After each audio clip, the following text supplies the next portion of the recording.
IT specialists have been able to resolve the issue. I do see that we are now live streaming, which is excellent news, so we'll be able to continue on with our meeting. Mr. Chair, if you would just give me one moment just to get organized again from that delay, and then I can go ahead and read into the record the presentation in which you've asked. Ms. Leach, if you would like to put up the presentation as well for our first application, which is for A1. Okay.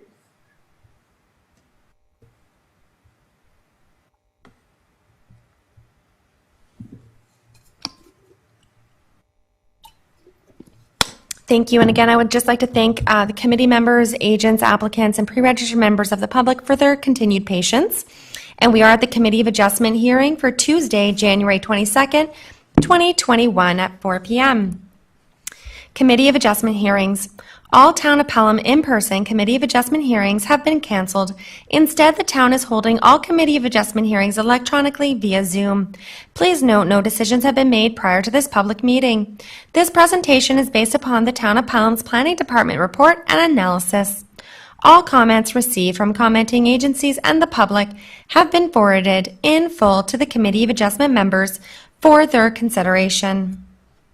Participants are reminded, please ensure your background is free from offensive or vulgar material. If inappropriate material is visible, you'll be removed from the meeting. Vulgar or offensive language will not be tolerated.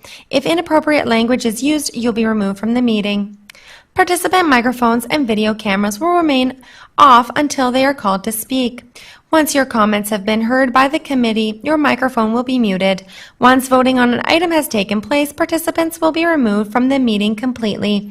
You may resume viewing the meeting via live stream. Decorum.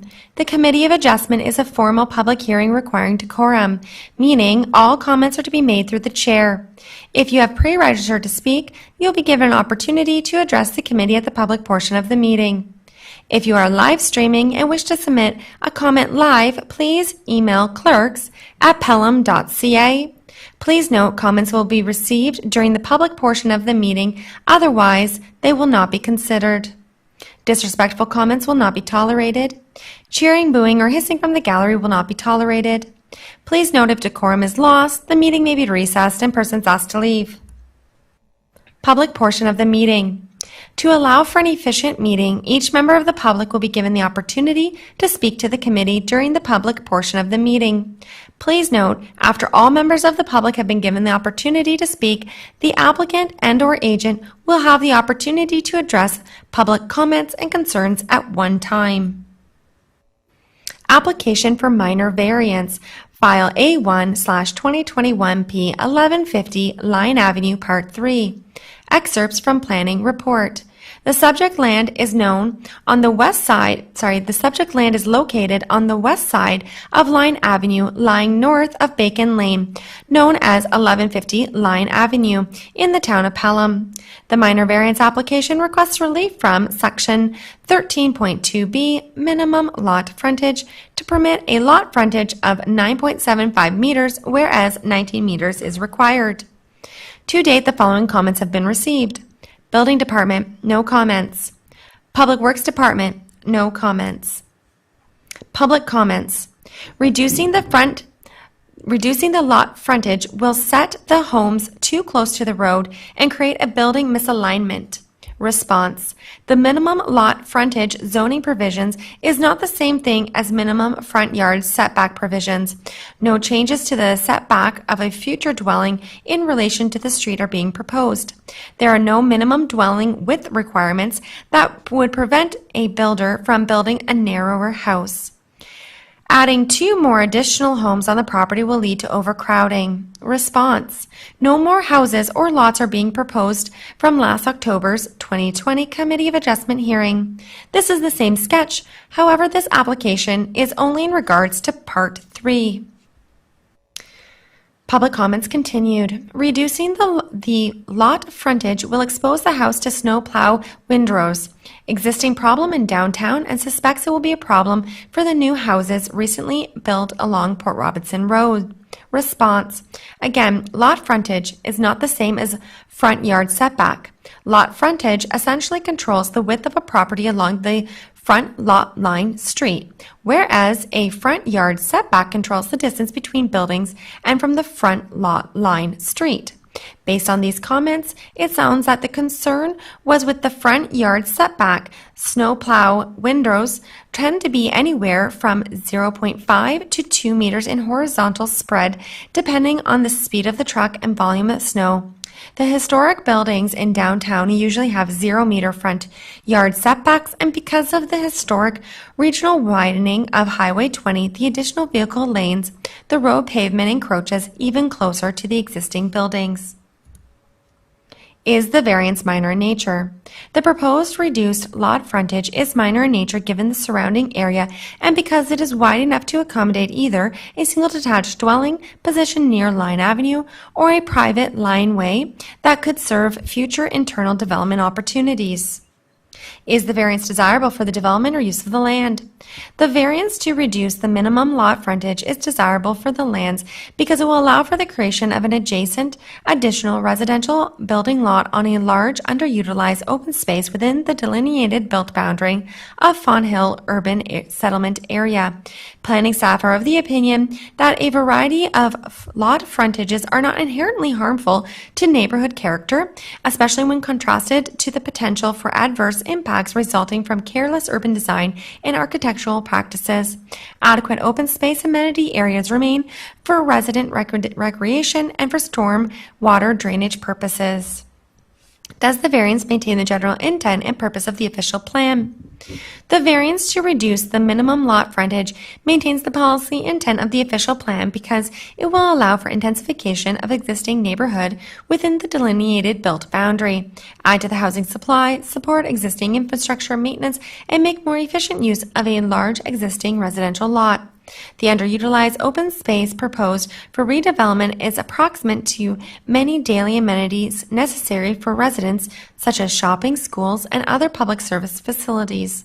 The minor reduction in lot frontage will not negatively impact the character of the neighborhood, but instead help strengthen the diversity of the housing stock. The variance will aid in the gentle intensification of existing urban settlement areas, Policy A2.2.2. Planning staff are of the opinion that the amended zoning provision will not compromise any planning objectives of the official plan. Does the variance maintain the general intent and purpose of the zoning bylaw? The variance seeking a reduction of the minimum lot frontage provision maintains the general intent of the zoning bylaw plan because the lot will continue to allow for single detached residential dwellings in the low-density R1 zone, albeit on a narrower frontage. In planning staff's opinion, adverse impacts associated with the proposed minor reduction in lot frontage appear to be very remote prospects and unlikely to be alleviated through the process of rezoning.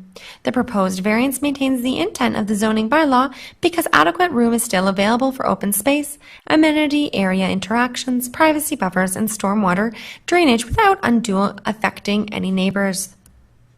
In planning staff's opinion, the application is consistent with the provincial policy statement and conforms to the provincial, regional, and local plans. Planning staff recommend that application number A1/2021P be granted subject to the following condition: that the approval of the minor variance is subject to consent file B8/2020P obtain final approval. If you wish to receive a copy of the Notice of Decision, please contact the Secretary-Treasurer in writing as soon as possible. Nancy Bizzato, Secretary-Treasurer, Committee of Adjustment, 20 Pelham Town Square, P.O. Box 400, Fawn Hill, Ontario, LOS 1E0, njbizzato@pelham.ca. This contact information can also be found at the Town of Pelham's website. Through you, Mr. Chair, thank you very much. Thank you, Ms. Wilford. Mr. Kernahan or Mr. Maloney, do you have anything to offer regarding this application? Yes, Mr. Chair. If I could start, Mr. Kernahan and I did discuss what our presentation would look like, and I'll even though there's two of us, it'll be very, very brief. Thank you for allowing me to speak this evening. This application relates to the approval of the Committee of Adjustment on October 6th of a severance and minor variance. There were no appeals of those approvals, and those decisions are binding, subject to meeting the conditions. And one of the conditions for the creation of Part 2 on the sketch was that this zoning compliance issue be addressed. And I think the original plan, Mr. Chair and members of the committee, was to rezone the requirement, the zoning requirement, as part of a rezoning of the whole property. But I can advise the tribunal or the committee that we heard from the residents. There are a lot of concerns from the residents in relation to what Part 3 will look like in the future. This application, as Mr. Thompson adequately put in his report, doesn't relate to the development of that lot per se. This is more in connection with the creation of Part 2. But I can say that, again, we heard from the residents.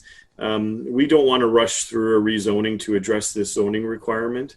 So the decision was made that we'd bring this minor variance application as opposed to doing it through the rezoning process. We want to, our client, I spoke with the client, he wants to do it right, doesn't want to rush this through, and that's why we are here tonight. So in terms of a planning perspective, we agree with the opinion provided by the town's planner, Mr. Thompson. This variance, although it appears to be something that is not as numerically minor, that's not what the official plan for the town of Pelham stresses. You look at impact, and I think it still meets the test under the Planning Act and the town's official plan. So subject to any questions that the committee may have, those are my submissions, and I'll maybe pass it over to Mr. Kernahan if he does have any further remarks. Mr. Kernahan. Yeah, thank you, Mr. Chair. And Mr. Maloney, you took a bit of the wind out of my sails with the planning analysis, but just to add a little bit to that, my submission to you this afternoon is that the minor variance application before you today really does meet the 4 tests outlined in the Planning Act for minor variances. The variance meets the general intent of the official plan, as it will implement a minor intensification of land use within the built boundary at a level which is contemplated by the official plan and is at an appropriate location. The variance meets the general intent and purpose of the zoning bylaw, as the variance will facilitate an infill development, and the current lot frontage will be used for a future roadway.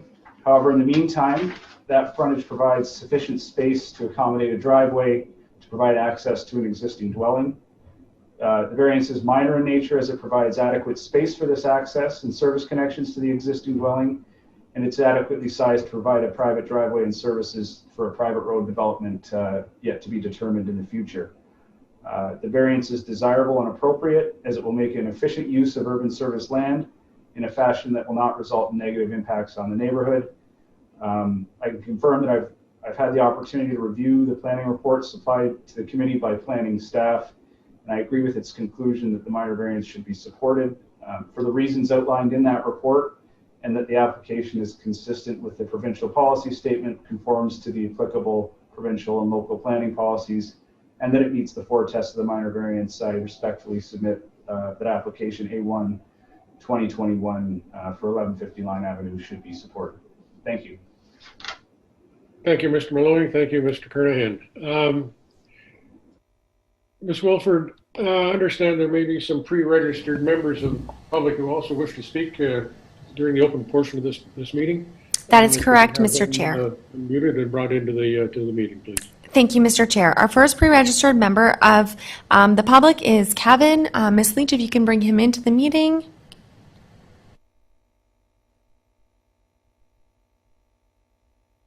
Hi, Kevin. We can see you, but it seems that you're muted, so if you'd like to unmute yourself, please. Thank you. Good afternoon, sir.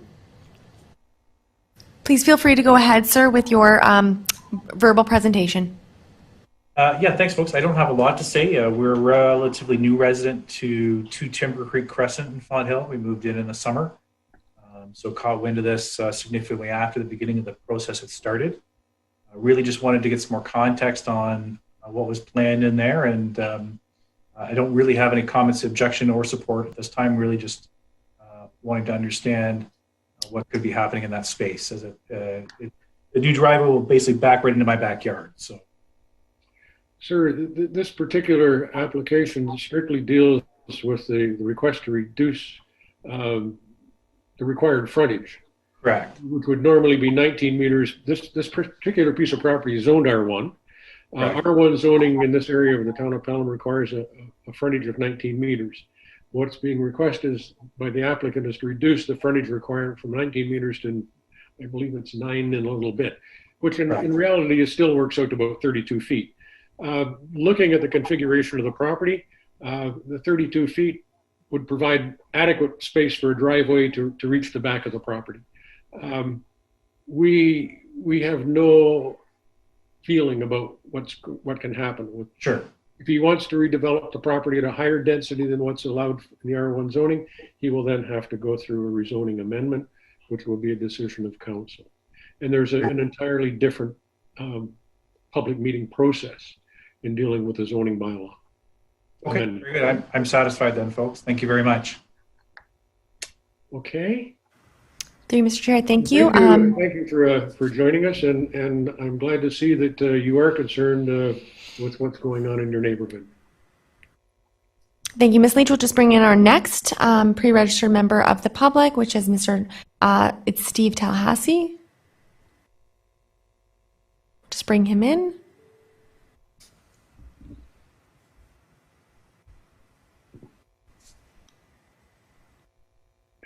Hi, Steve. We can see if you just would like to unmute yourself.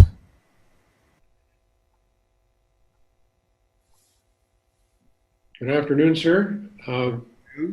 Please feel free to address your comments to the committee. Okay, thank you very much for this opportunity to speak to you. I would like to start with a question, because Mr. Maloney, you indicated that this application relates to Part 2, and yet the application that we received makes reference to Part 3. So I'm a little confused. May I help you on that? Previously, there were two conveyances on this particular piece of property, Part 1 and Part 2.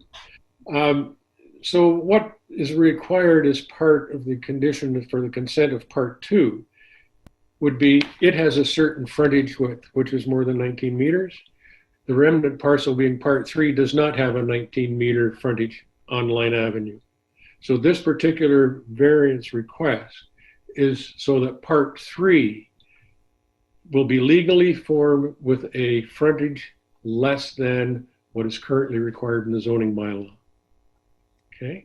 So the condition is if Part 2 was not severed, then we could not be severed. We wouldn't be in this particular state because the frontage for Part 2 and 3 is greater than 19 meters. Okay. You understand? I believe so, but does that mean that the lot frontage for all of Part 3 could be reduced down to 9.75 meters as well? The frontage, if we grant the variance, okay? If we grant the variance, what will happen is the consent for Part 2, in other words, the severance of the land for Part 2 from the entire original parcel, will then be granted. The problem is that in granting that, you make Part 3 basically an illegal piece of property because it doesn't have the frontage of 19 meters as required under the existing zoning bylaw. Mr. Right. Maloney, am I correct on that, sir? Yeah, so through you, Mr. Chair, to Mr. Talassi, I think one of your questions was also, that's correct, the way that Mr. Chair Cook recognized it, is that there was a condition attached to the approval of Part 2 that required this zoning deficiency to be addressed. But this doesn't mean that all of the lots that are to be developed in Part 3 will have a minimum frontage of 9.75. I think that might have been what one of your questions was. This only will relate to the existing lot that is Part 3 and the frontage along Line Avenue, just that one, no other ones. Okay.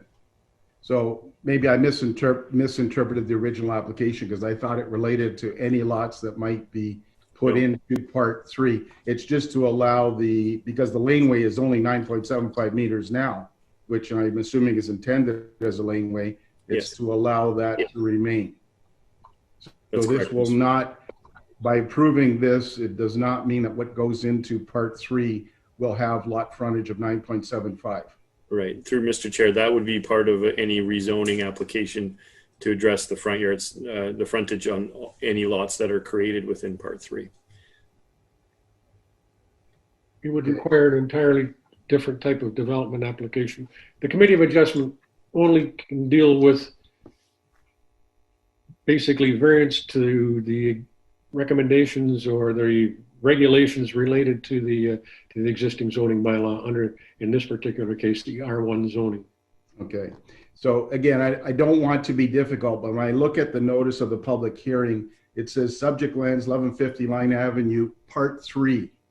So that's my concern. We're approving minimum lot frontage for Part 3 according to what I read, and I want to make sure that we're not going to be caught with that, and then that allows any lots put into Part 3 to have that type of frontage. That's an entirely different matter. Right now, under the existing zoning, only one house can exist in Part 3.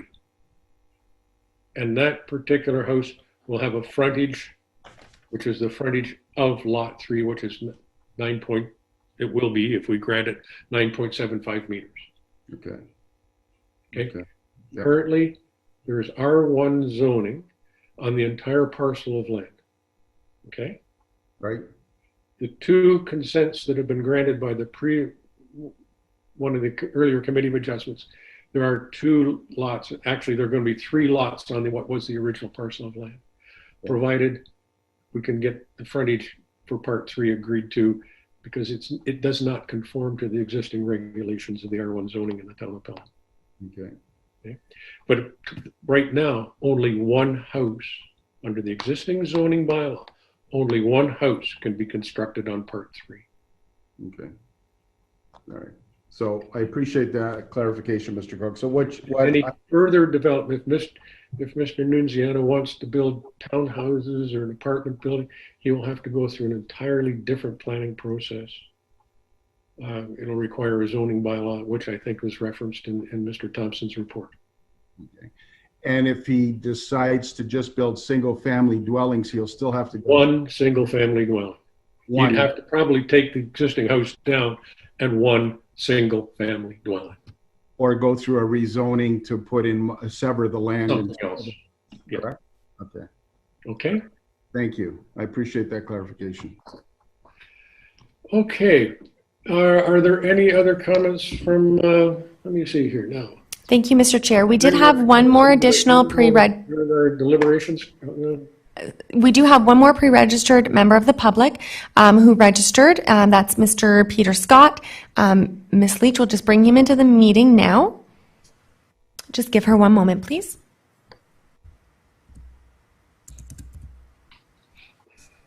Hi, Peter. We can see you, but you're muted. If you could just unmute yourself, please. Okay. Yep, we can hear you now, so if you'd like to go ahead. Good afternoon, sir.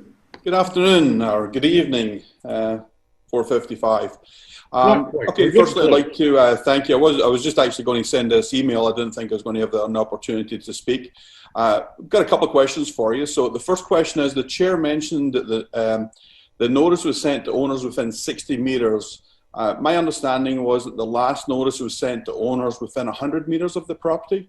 And several neighbours did comment that they hadn't received the notice of application to the second notice. Could you comment on that? Through you, Mr. Chair, as I've indicated, generally speaking, the public would have the opportunity to state all of their comments and questions, and then at the very end, the applicant would be able to address, or the chair would be able to potentially ask Mr. Curtis Thompson, who is the planner, or myself or Ms. Bizzato, questions in regards to notice requirements, et cetera. So just through you, Mr. Chair. As I stated at the beginning, town staff determine the distance. Actually, the Planning Act specifies the distance that has to be used. And then staff of the town of Pelham go and look at the assessment records and trying to determine who to send notices to. I hope that helps. Okay, so the first application that went to residents within 100 meters, and the second time it was sent out to residents within 60 meters. Through you, Mr. Chair, if That's I... part of the regulations of the province. Yes, Mrs. Sorry, through you, Mr. Chair. I need your help. Our applications are circulated, as you've indicated, in accordance with the Planning Act. You did indicate the 60 meters, or perhaps it's 200 feet.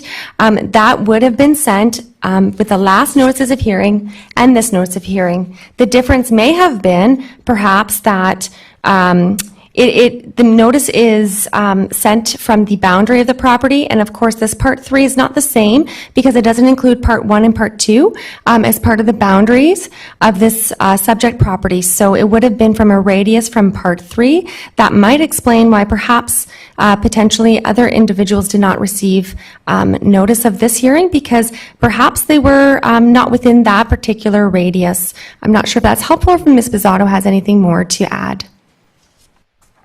Thank you. Through you, Mr. Chair, that's a perfect explanation, Ms. Wolford. The difference as well, so the Planning Act regulates how we send notice to property owners within 60 meters or 200 feet. For a zoning amendment, it is doubled. However, any minor variance or consent application are both identical in that they we send notice to property owners within 60 meters or 200 feet. Okay. And that would have been the same for the severance application that came in October. It was the exact same circulation, except as described by Ms. Wilford. Okay, I don't have a great memory, but it just jumped out at me when the chair made those comments at the beginning of the meeting, so I thought I would ask. Okay, so my second question is, how many lots within 100 meters of this property that are zoned R1 have 9.75 meter frontage? By my recollection, I don't know of any. And I think to approve 9.75 meter frontage, which is about 1/3 of our frontage and most of the homes that surround the property, and the majority of the homes in the area, is not minor in nature and would not fit in with the current character of the neighbourhood. That's more a comment than anything, but are there any lots within 100 meters with 9.75 meters frontage? Mr. Thompson, I'll have to direct this question to you. Is Mr. Thompson with us? Through to the chair, I can't think of any off the top of my head. I know there are some other lots that have very narrow frontages. They might not have the exact same zoning. Yeah, there aren't any, but okay, just wanted to make that point. At the last meeting pertaining to this property, residents were strongly opposed to the development and application to deviate from the approved town bylaws. We, the residents who live in the community, pointed out that Part 3 was going to have a restricted access, but it would not be discussed by the committee. At the meeting, the developer's lawyer, Patrick Maloney, he said that it would be disingenuous to provide that information. And I would actually suggest that it's being disingenuous by the developer not providing a detailed plan that addresses our concerns. Sir, I must stop you. I must stop you on this. We are not concerning with what may or may not happen. We can only discuss what the ramifications are related to the conditions of the existing zoning bylaw. The existing zoning bylaw currently requires houses on an R1 zoning to have a 19-meter frontage. What has happened is, in this particular case, the applicant has requested that the Committee of Adjustment consider his request to reduce the required frontage from 19 meters to 9.75 meters. That is all. As I said once before, currently the entire property, prior to any severances or conveyance, was zoned R1 under the existing zoning bylaw. The existing zoning bylaw allows one house per property. In other words, Part 3, even though it may have a reduced frontage, if we agree to the variance being requested, will only have one house on it. I understand that. And if the developer wishes to build more, he will have to go through the planning process to have the property rezoned. We are not here to discuss that. Okay. Okay, my next point is On Bacon Lane, about a month ago, a fire recently razed a brand new home to the ground. The home was gone in about an hour. The proposed small lot frontage, if used for lane, would seriously restrict access by emergency vehicles, and I'm very concerned about that. Once again, sir, there is going to be a driveway, more than likely, constructed on the piece of property that's 9.7 meters wide. It will be there for one house. I can't tell you what may happen in the future. Okay. Through you, Mr. Chair. Through you, Mr. Chair. Perhaps yes. This is not the town's application. This is not the Committee of Adjustments application. Perhaps you might turn to Mr. Maloney, representing the applicant, to address some of these concerns, because it is their application to defend. Yes, I will let the public know that the Fire and Emergency Services was circulated on the application and did not provide any response with concerns. And the only comment, Mr. Chair, that I'll make beyond that, what Ms. Bizzato indicated, is that the building code has a requirement as it relates to fire lanes, and 9.75 exceeds that requirement by almost 4 meters. I think the requirement is 6 meters. So that's probably why the fire department didn't have a concern with that. So you raise it as an issue, but in reality, the requirement is far exceeds what the minimum requirement is. Thank you, Mr. Maloney. Okay, so last question I have, and that's directed to the chair. Can the chair refer this application back to town council or to the developer for more information, or must you make a decision one way or the other at this meeting? Is that an option? We are a committee of town council. We have been appointed by council to review requests for variances and consents as related to planning policies of the town of Pelham. This committee will be rendering a decision. The minutes of the meetings are presented to town council for ratification or information. Am I correct on that, Mrs. Bizzato? Through you, Mr. Chair, the minutes are circulated to town council for information purposes only. So if the only way the committee would defer the decision on this application would be if they do not have sufficient information in order to render a decision at today's meeting. The Town of Pelham Council does not have jurisdiction over minor variances or consents because that authority has been delegated to the Committee of Adjustment. And once again, I would suggest that the matter be turned over to the agent to respond on behalf of their application. In this particular regard, Mr. Scott, it's my understanding, after listening to Mrs. Bizzato, that we will be making a decision on this application. Mr. Maloney, do you have anything else to offer to help make sure my understanding is correct? No, both you and Ms. Bizzato are correct that the authority has been delegated to this committee. This committee is in charge with making the decision. Thank you, sir. But you would have the option if you wanted to. You could send it back if you didn't No. have information. We could send it back to staff if we did not believe that we did not inform. That was the question I had. That was the question I had because there was an issue that came up at the last meeting. So I just wanted to make sure that the committee was aware of the options that they had, that they could vote for it, they could vote against it, or they could refer it back. So that was the only point I wanted to make. So with that, I just want to thank you for the opportunity to speak, and that concludes my comments. And thank you for letting me speak because I know I've lied late. Thank you, Mr. Scott. You're very welcome. Okay, Mr. Maloney or Mr. Kernahan, do you have anything else you wish to present to the committee before we close the public portion? Sorry, through you, Mr. Chair, if you wouldn't mind, I would like just to check the email to see if anybody emailed comments live. You are correct. We have no pre-registered members of the public, but if I could just check our email. Please do so.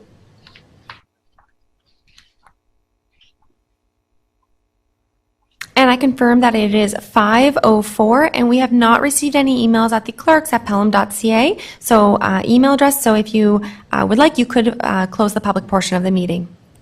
Committee, are we ready to close the public portion of the meeting? All in favor?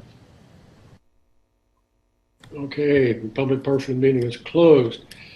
Members of the committee, do you have any questions you wish to ask Mr. Maloney or Mr. Kernahan relative to this application?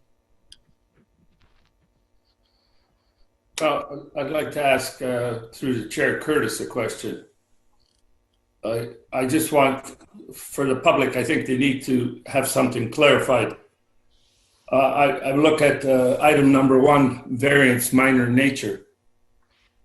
Curtis, could the developer come after we grant him this minor variance, build a house and situate it on a property such a way that he can have a long driveway, and then come back to the Committee of Adjustments for consent to create 2 more lots without having going through rezoning?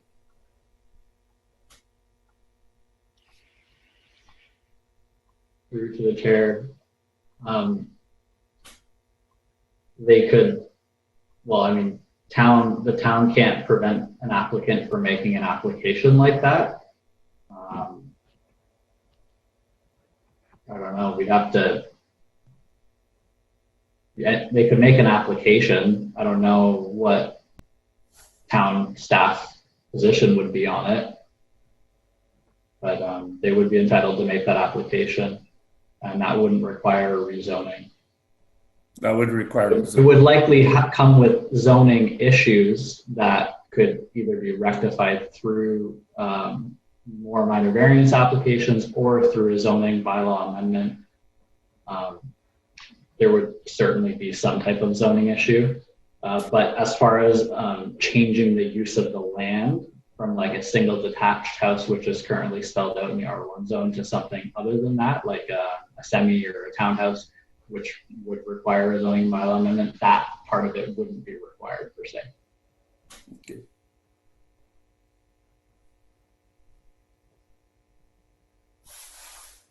Any other questions or comments? I wish to make a comment Mr. through the chair. Just make it clear, the variance is minor in nature.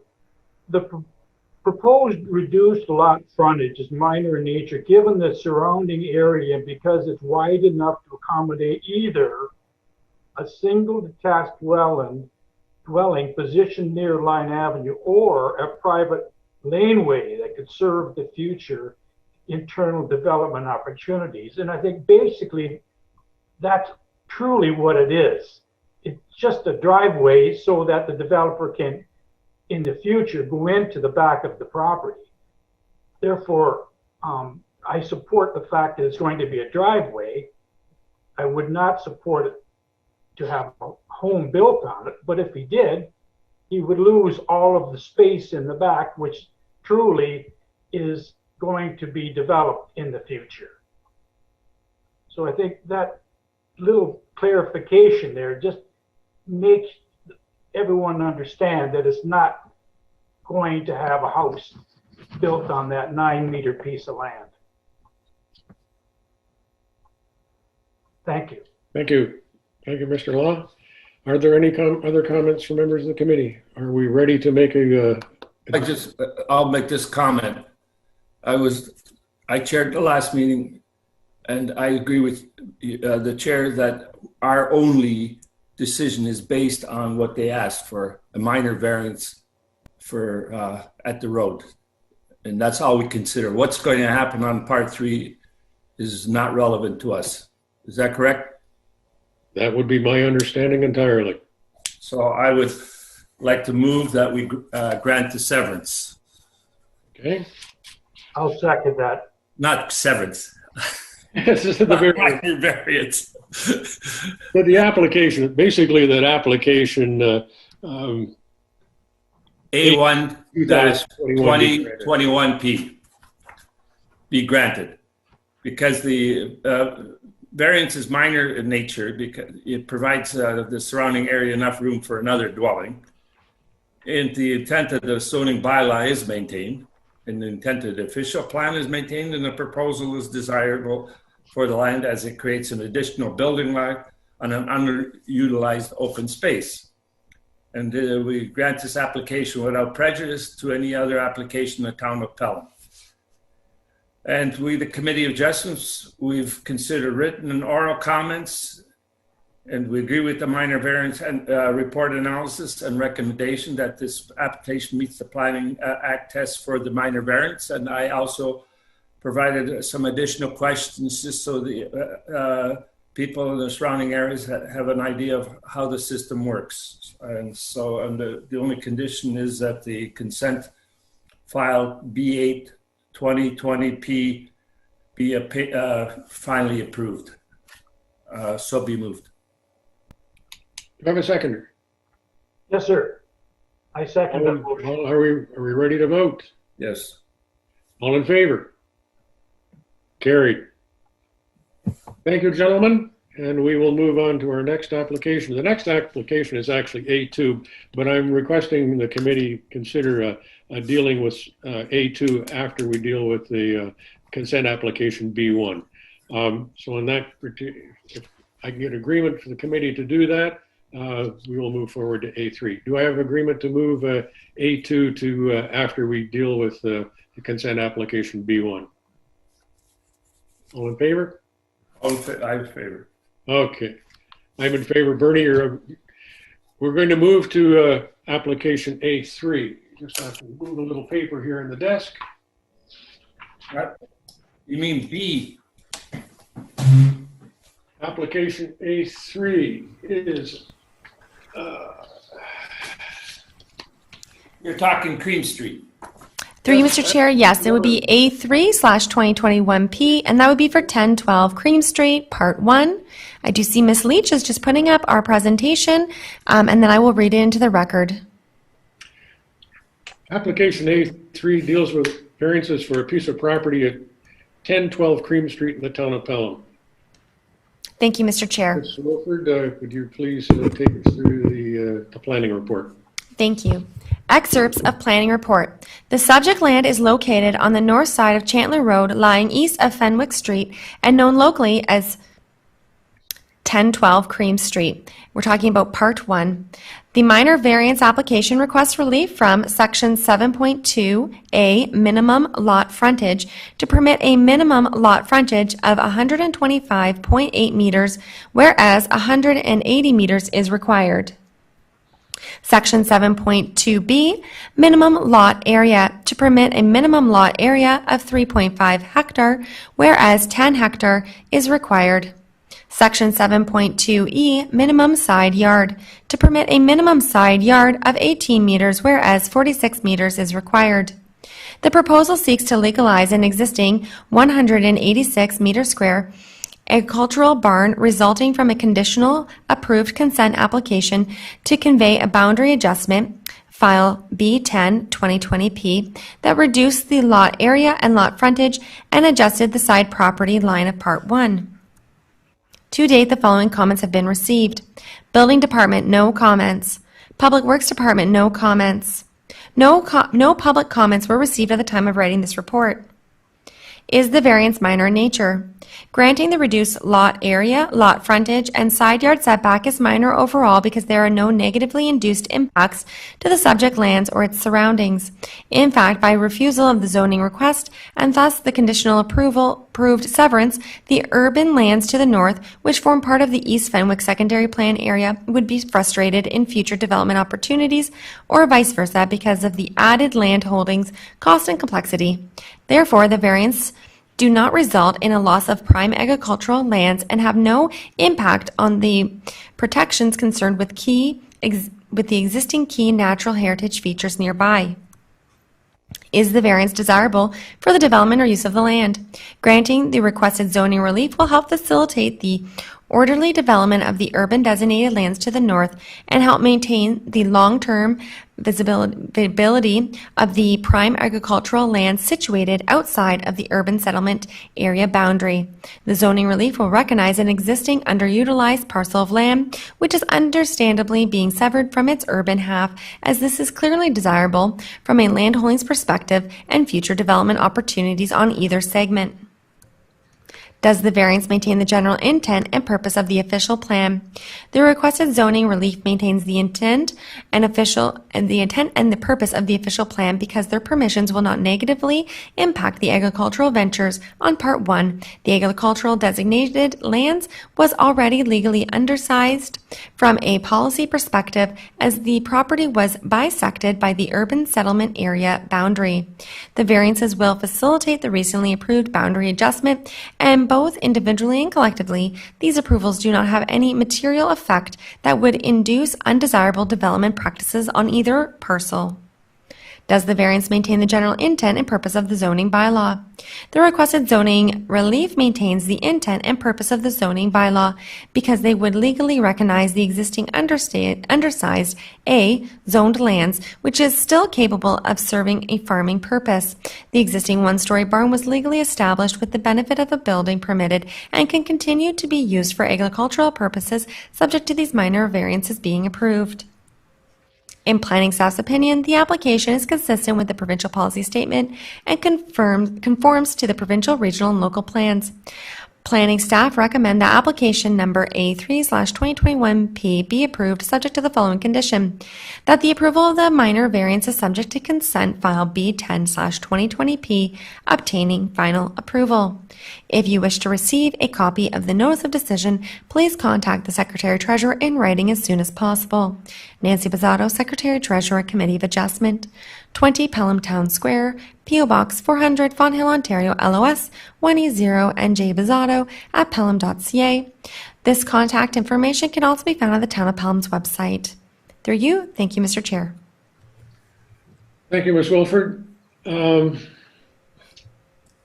Representatives, I see we have Mr. Heinen or Mr. Hycoop. Do you wish to add anything Thank you, Mr. Chair. No, this proposal? thank you, Mr. Chair. No, nothing to add. The staff report is pretty comprehensive. We did have the severance application before us at the end of 2020, so I believe you're all fairly familiar with this one. I'm happy to answer any questions that you may have on this. Thanks. Members of the committee? Well, let me see. Through you, Mr. Chair, sorry, would you... I apologize, Mr. Chair. We don't have any pre-registered members of the public. However, would you like me to check the email before you get into committee debate? If anybody's come forward. Thank you, Mr. Chair. Mr. Chair, I can confirm that it is 5:17 and nobody has emailed our clerks at pelham.ca email, so if you wish to close the public portion, you may do so and enter committee input. Yes, members of the committee, so we can go into close the public portion of the committee. All in favor? Carried. Members of the committee, are there any questions you wish to ask of the applicant, Mr. Hycoop? I see no hands being raised. I have no questions either. That being the case, I guess, are we ready to render a decision on this application? Can I have a mover? Yes, I would like to move that we accept this application. A3/2021P. We should grant this application. The variance is minor in nature overall because there are no negatively introduced impacts on the subject lands or its surroundings. The general purpose and intent of the zoning bylaw is maintained. The intent of the official plan is maintained. The proposal is desirable for the appropriate development and use of land recognized and existing undersized, agriculturally designated and zoned parcel of land desirable from a land holding perspective. This application is granted without prejudice to any other application in the town of Pelham. No objections were received from commenting agencies or abutting property owners. The Committee of Adjustment considers the written and oral comments and agrees with the minor variance report analysis and recommendation that this application meets the Planning Act test for minor variance. The above decision is subject to the following conditions. 1, that the approval of the minor variance is subject to consent file B10-2020P, obtaining final approval. Continue. Do I have a seconder? Seconded by Mr. Clausen. All in favor of the granting of this application? Carried. Thank you, Mr. Hycoop, for joining us. Thank you very much. And now we will move forward to applications A4, 2021, related to piece of property at 1120 Hay Street, Part 1. I'm not sure whether we can do these three applications concurrently. Two of the applications are quite the same, A4 and A5. I think A6 needs to be done separately. Thank you, Mr. Chair. You are correct. We have attempted to simplify the matter and have our presentation for files A4 and A5 combined together. So if it's okay with the committee, I'd like to go ahead and read that. And then after you deal with applications A4 and A5, we could then move on to application A6. Thank you very much. I'm agreeable to that. I hope the other members of the committee are. Do I have an agreement to move forward with A3 and A4 and A4 and A5 and do A6 separately? Do we have an agreement on that, members of the committee? Yes? No? A? Nay? All in favor of doing it that way? I'm not hearing any opposition, so therefore I will just move forward with our recommendation report that I'm reading. Thank you. We have application for minor variance. This is for files A4 to A5/2021P, 1120 Hay Street, parts 1 and 2. Excerpts from planning report. The subject land is located on the west side of Hay Street, lying north of Welland Road, known locally as 1120 Hay Street in the town of Pelham. The minor variance application requests relief from Section 13.2A, minimum lot area, to permit a lot area of 685 meters square, whereas 700 meters square is required. Section 13.2B, minimum lot frontage, to permit a lot frontage of 18 meters, whereas 19 meters is required. Section 13.2C, maximum lot coverage, to permit a lot coverage of 45%, whereas 30% is allowed. Section 13.2E, minimum interior side yard, to permit an interior side yard of 1.2 meters, whereas 1.8 meters is required. Section 6.35C, yard encroachments, unenclosed porches, to permit an unenclosed porch and steps to project into the required front yard a maximum distance of 2.2 meters, whereas 1.5 meters is required. To date, the following comments have been received. Building Department, building permits will be required. Public Works, no comments.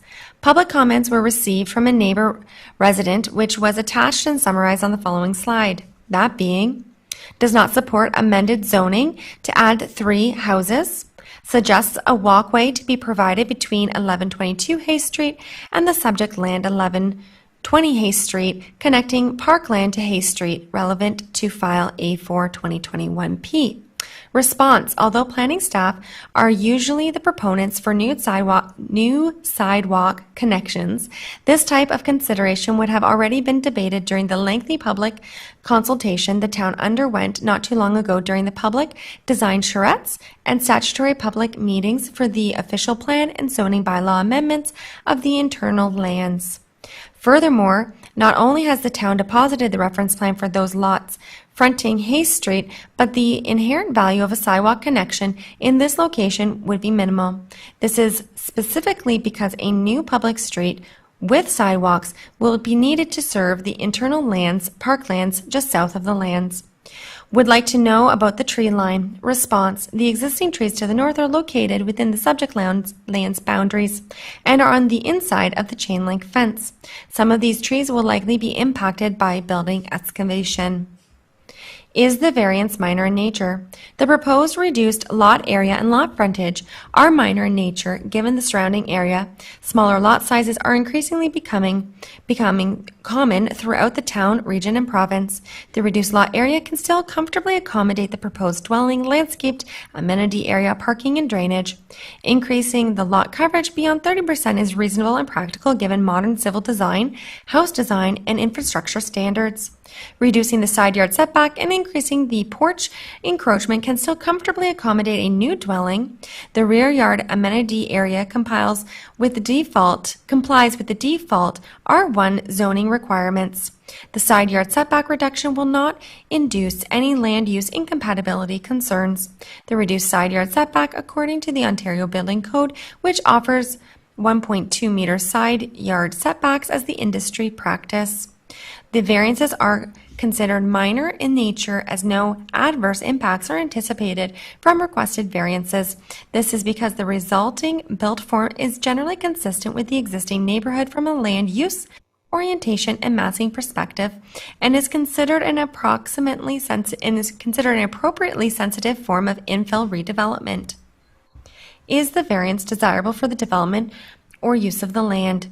The variances to reduce the minimum lot area and lot frontage are desirable for the lands because it will legally recognize the recently created residential building lot. The reduced lot size and lot frontage will be indistinguishable from surrounding residential lots. Planning staff are of the opinion that a variety of lot sizes are not inherently harmful to neighborhood character, especially with contrasted to the potential for adverse impacts resulting from careless urban design and architectural practices. Through the proposed lot coverage increase is not required. Some degree of increase is considered desirable in this instance because it will help facilitate a wider range of one-story bungalow house designs. This requested permission may be helpful to reduce the potential privacy concerns to adjacent neighbors. The decreased lot coverage will help facilitate a larger building footprint, gross floor area for the new dwelling, which is in keeping with the large homes nearby, characteristic of the neighborhood. Reducing the applicable building setbacks and increasing the unenclosed porch encroachment is desirable for the subject land because it will offer more design flexibility, help frame the Hayes streetscape, while still avoiding any negative impacts associated with its permission. The reduced side yard setback proposed continue to in accordance with the Ontario Building Code. In addition, permitting the porch encroachment of 2.2 meters will actually allow for a usable front porch, whereas 1.5 meters is not very practical. Adequate open space amenity area remains for resident recreation and for stormwater drainage purposes. The proposed spatial separation between property lines is also consistent with contemporary development standards and should not adversely impact the leisure and privacy of others. Does the variance maintain the general intent and purpose of the official plan? The variance is to reduce the minimum lot area and lot frontage maintain the policy intent of the official plan because they will allow for intensification of an existing neighborhood within the delineated built boundary, add to the housing supply, support existing infrastructure, maintenance, and make more efficient use of large existing residential lot. The minor reduction in lot area and lot frontage will not negatively impact the character of the neighborhood. In planning staff's opinion, the proposed increased lot coverage does not conflict with the purpose and intent of the official plan, as it will help reinforce sensitive infill development and neighborhood character by echoing similar built form and masses. The proposed reduction in yard setbacks and porch encroachments maintain the general intent of the official plan because it will help to facilitate compatible residential development through the use of larger building footprints and gross floor area, given the reduced lot size, the compact urban development. The reduced side yard setback will also help ensure the pedestrian-friendly policies of the official plan are upheld, particularly with respect to good urban design principles and positive streetscape interfaces through the public realm. Planning staff are of the opinion that the amended zoning provisions subject to conditions will not compromise any policy objectives of the official plan. Does the variance maintain the general intent and purpose of the zoning bylaw? The variance seeks seeks reduction to the minimum lot area and lot frontage provisions maintain the general intent of the zoning bylaw because they will continue allowing for single detached residential dwelling in the low density R1 zone, albeit on a slightly smaller parcel. The proposed lot area and lot frontage are still in keeping with the surrounding neighborhood. In planning staff's opinion, adverse impacts associated with the proposed minor reductions in lot area and lot frontage appear to be very remote prospects. Planning staff are of the opinion that the 45% lot coverage increase will not conflict with the general intent of the zoning bylaw because it will continue to allow for adequate landscaped amenities area, stormwater management, and relatively capable building scales. The increased lot coverage appears to offer more opportunity for the builder to explore one-story bungalow-style house forms. The proposed reduction in yard and porch setback is less than what was required by bylaw, but still includes ample space for building maintenance purposes, spatial separation between uses, and adequate open space amenity areas as the zoning bylaw was intended. The proposed encroachment of the front yard porch actually better complements the public realm and Hay Street streetscape. Together, the proposed variances maintain the intent of the zoning bylaw because adequate room is still available for open space amenity area intentions, privacy buffers, and stormwater drainage without unduly affecting any neighbors. In planning staff's opinion, the application is consistent with the provincial policy statement and conforms to provincial, regional, and local plans. Planning staff recommend that application number A4-2021P and A5-2021P be granted subject to the following conditions: that all necessary building permits are required prior to construction commencing to the satisfaction of the chief building official. At the time of building permit, provide front dwelling elevation plans that positively contribute to the public street through the use of covered front porch windows symmetrically proportionate to the building's mass and a congruent use of exterior cladding, etc., to the satisfaction of the Director of Community Planning and Development. Ensure that a licensed archaeologist be present on site during the time of excavation to supervise this process and ensure that, should deeply buried archaeological resources be found on the property during construction activities, all activities impacting the archaeological resources must cease immediately. Notify the Archaeological Program Unit of the Ontario Ministry of Heritage, Sport, Tourism and Cultural Industries. Any licensed archaeologist is required to carry out an archaeological assessment in accordance with the Ontario Heritage Act and the standards and guides for the consultant archaeologist. In the event that human remains are encountered during construction, all activities must cease immediately, and the local policies, as well as cemetery regulation unit of the Ministry of Government and Consumer Services, must be contacted. In situations where human remains are associated with archaeological resources, MTCS should also be notified to ensure that the site is not subject to unlicensed alterations, which would be in contravention of the Ontario Heritage Act. If you wish to receive a copy of the Notice of Decision, please contact the Secretary-Treasurer in writing as soon as possible. Nancy Pizzato, Secretary-Treasurer, Committee of Adjustment, 20 Pelham Town Square, P.O. Box 400, Fonthill, Ontario, LOS 1E0, njbizzato@pelham.ca. This contact information can also be found at the Town of Pelham's website. Through you, Mr. Chair, thank you. We'll just we'll stop sharing our screen, and Ms. Pizzato will just take a moment to let in our applicant. Oh, I see our applicant is in the meeting, along with the agent. Thank you. Greg, are you there? I am there. Thank you, sir. Do you have anything you wish to add for the committee's enjoyment? Very, very briefly, thank you. That was very comprehensive, and we support all of the recommendations, except I'd just like to touch on the requirement for archaeology. When we had the pre-consultation meeting for this, at the time it was identified that an archaeological assessment would not be required for these three lots, part 1 to 3. But it would be required for part 4, the development of the old Pelham Marina part of the property.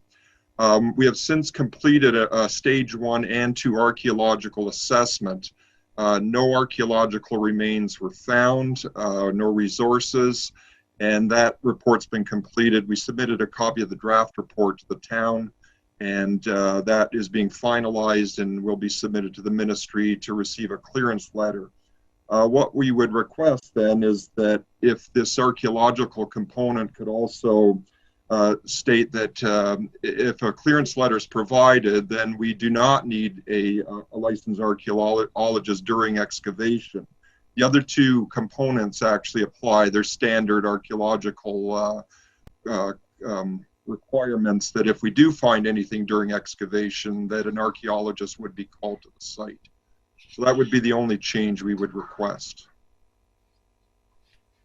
So you'd like the committee to consider an amendment to that particular condition. In that event, I'm going to have to refer that matter back to Mr. Thompson of our planning department. He's give me some guidance on this, sir. Through to the chair. We received the stage 1-2 archaeological assessment, which is about to be submitted to the ministry shortly, just after this report was finished. And I've confirmed with the director of planning that whether that condition be amended as Mr. Terra has identified, we'd be fine with, or alternatively, the condition can be waived based on the results of the archaeological assessment.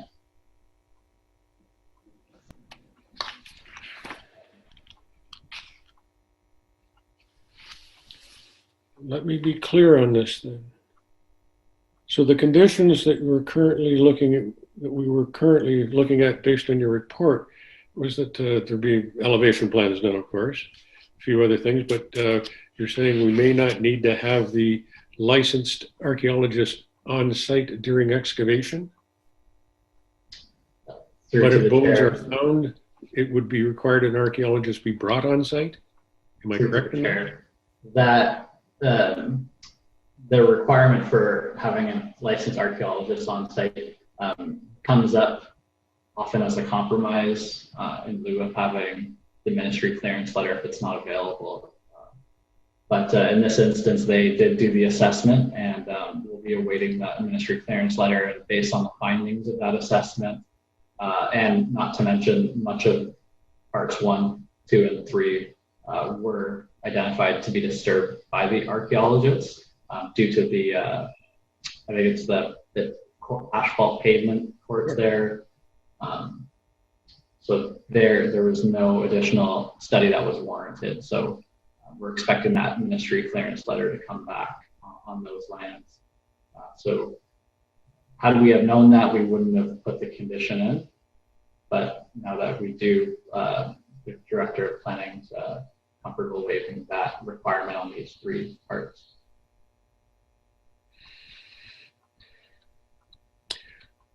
So maybe let me be clear a little bit, maybe members of the committee clear too. First of all, we have a condition that basically prior to the issuance of building permit. Could we make a condition that prior to the issuance of the building permit, the town receive a letter from the ministry? A clearance letter from the ministry? Is that what you're is that what you're actually heading toward, Mr. Terrace?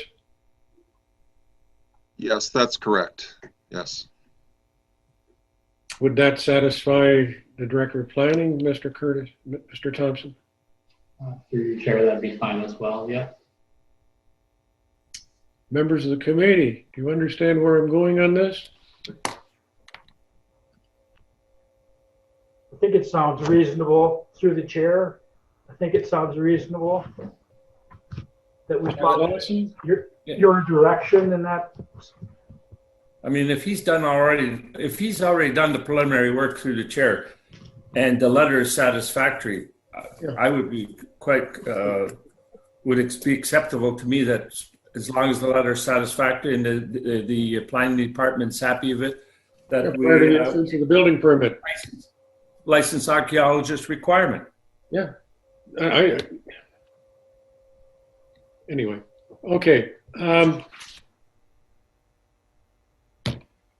Is there any other discussions we wish to have with Mr. Terrace or our planning staff on this particular application? We've it's actually two applications, A4 and A5, because they're basically the same. They're all looking at section 13.2 A, B, C, and E, and then section 635C of the existing zoning bylaw.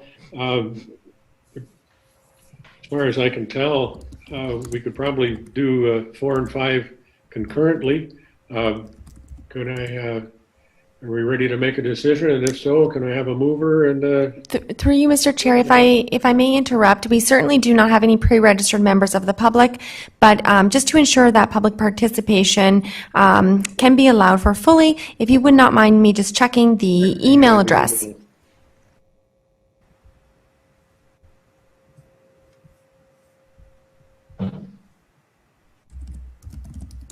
Mr. Chair, I can confirm that it is 5:39 and we have not received any emails, so you may close the public portion and continue on with your committee input. are we in favor of closing the public portion of the meeting, members? Yes. Yes. The public part of the meeting is closed. Do we want to have any other discussion on this application, members of the committee? If there's no further discussion, can I have a mover and a seconder for granting or refusal of applications A4 and A5 2021? I will move that we accept both applications for the minor variance of minimum lot area of 685 square meters, minimum lot frontage of 18 meters, maximum lot coverage 45%, minimum interior yard setback 1.2 meters, and enclosed port yard encroachment of 2.2 meters, that this all be granted. And that the fact is that the variance is minor in nature, as smaller lots are more common and the property can still accommodate a house, amenity area, parking, and drainage. And given modern design and infrastructure designs and standards, and no adverse impacts are anticipated. It satisfies the intent of the zoning bylaw and the intent of the official plan, and the proposal is desirable for the land because it'll legally recognize recently created residential lots and will allow for larger building footprint and allows for design flexibility, obviously from going from 30 to 45. That the application be granted without prejudice or any other application in the town of Pelham. And we, the Committee of Adjustment, have considered the written and oral comments and agree with the minor variance report analysis and recommendation that the application meets the Planning Act test for minor variance. Now the conditions, well, obviously I'll have to get building permit to build any houses. Also to the satisfaction of Director of Planning and Community Planning and Development elevation plans. And that with having done preliminary archaeological tests in that and having written letters, if these are satisfy the conditions for the planning department and they're satisfied that the requirement for licensed archaeologists being present and supervising the excavation process be rescinded and not required. So be moved. Can I have a seconder? Yes, I will second that motion. Thank you. All in favor? Carried. Applications A4 and A5 have been dealt with.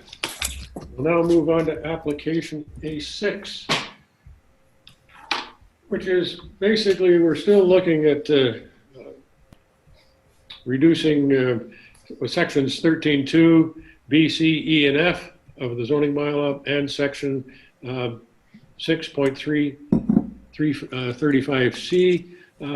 Ms. Wilford, would you please go through excerpts from the planning report? Thank you, Mr. Chair. Application for minor variance, file A6/2021P, 1120 Hay Street, Part 3. Excerpts from Planning Report. The subject land is located on the west side of Hay Street, lying north of Welland Road and known locally as 1120 Hay Street in the town of Pelham. The minor variance application requests relief from Section 13.2B, minimum corner lot frontage, to permit a corner lot frontage of 19.5 meters, whereas 20 meters is required. Section 13.2C, maximum lot coverage, to permit a lot coverage of 45%, whereas 30% is required. Section 13.2E, minimum interior side yard, to permit an interior side yard of 1.2 meters, whereas 1.8 meters is required. Section 13.2F, minimum exterior side yard, to permit an exterior side yard of 1.2 meters, whereas 5 meters is required.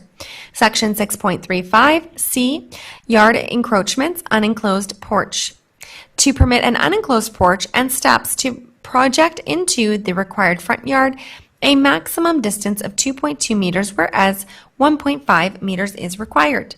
To date, the following comments have been received. Building Department, building permits will be required. Public Works Department, no comments. Public comments were received from a neighbor resident who summarized below. Does not support amended zoning to add 3 houses. Is the variance minor in nature? The reduced lot area can comfortably accommodate the proposed dwelling, landscaped amenity area, parking, and drainage. Increasing the lot coverage beyond 30% is reasonable and practical given modern civil design, house design, and infrastructure standards. Reducing the side yard setbacks and increasing porch encroachments can still comfortably accommodate a new dwelling. The side yard setback reduction will not induce any land use incompatibility concerns. The reduced side yard setback accord to the Ontario Building Code, which often contemplates 1.2 meter side yard setbacks as the industry standard. Planning staff are of the opinion that reducing the exterior side yard to 1.2 meters flanking the future road to the south may negatively impact the pedestrian experience in this neighborhood context. With a setback of 1.2 meters, it will not be reasonable or possible to allow for a wraparound porch, should one be desired, if the house wall extends this close to the street line. Therefore, planning staff have recommended a modified reduction to this setback of 3 meters. No adverse impacts are anticipated from the requested variances. Is the variance desirable for the development or use of the land? Reduced lot size and lot frontage will be indistinguishable from around the surrounding residential lots. Planning staff are of the opinion that a variety of lot sizes are not inherently harmful to neighborhood character, especially when contrasted with the potential for adverse impacts resulting from careless urban design and architectural practices. Through the proposed lot coverage increase is not required. Some degree of increase is considered desirable in this instance because it will help facilitate a wide range of one-story bungalow house designs. This required permission may help reduce any potential privacy concerns to adjacent neighborhoods. The increased lot coverage will help facilitate a larger building footprint, gross floor area for the new dwelling, which is in keeping with the large homes nearby characteristic of the neighborhood, reducing the applicable building setbacks and increasing the unenclosed porch encroachment is desirable for the subject land because it will offer more design flexibility, help frame the Hay Street streetscape, while still avoiding any negative impacts associated with its permission. In addition, permitting the porch encroachment of 2.2 meters will actually allow for a usable front porch, whereas 1.5 meters is not very practical. However, reducing the exterior side yard setback to as low as 1.2 meters may not be desirable for the use of the land as this particular neighborhood, as the place leaves no room for a covered porch feature on the public street. Should it be desired, adequate open space amenity area remains for resident recreation and for stormwater drainage purposes. The proposed spatial separation between the property line is also consistent with contemporary development standards and should not be adversely impacted the leisure and privacy of others. Does the variance maintain the general intent and purpose of the official plan? The variance allows for intensification of an existing neighborhood within the delineated built boundary, add to the housing supply, support existing infrastructure and maintenance, and make more efficient use of large existing residential lot. In the planning staff's opinion, the proposed increase lot coverage does not conflict with the purpose and intent of the official plan, as it will help to enforce sensitive infill development and neighborhood character by echoing similar built form and massing. The proposed reduction in the yard setbacks and porch encroachment maintain the general intent of the official plan because it helps facilitate compatible design development through the use of larger building footprints, gross floor areas given the reduced lot size, and compact urban development. The reduced yard setback will also help to ensure the pedestrian-friendly policies of the official plan are upheld, particularly with respect to good urban design principles and positive streetscape interfaces through the public realm. However, if the exterior side yard setback is reduced to the distance requested, that may conflict with the official plan policies concerned with neighborhood compatibility, public realm, and pedestrian experience. Does the variance maintain the general intent and purpose of the zoning bylaw? The variances will continue allowing for single detached residential dwelling in the low-density R1 zone, albeit on a slightly smaller parcel. The proposed lot area and lot frontage are still keeping with the surrounding neighborhood. Adverse impacts associated with the proposed minor reductions in lot area and lot frontage appear to be very remote prospects.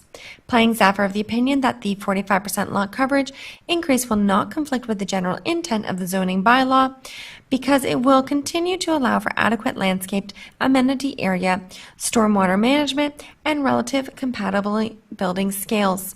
The increased lot coverage appears to offer more opportunity for the building to explore one-story bungalow style house forms.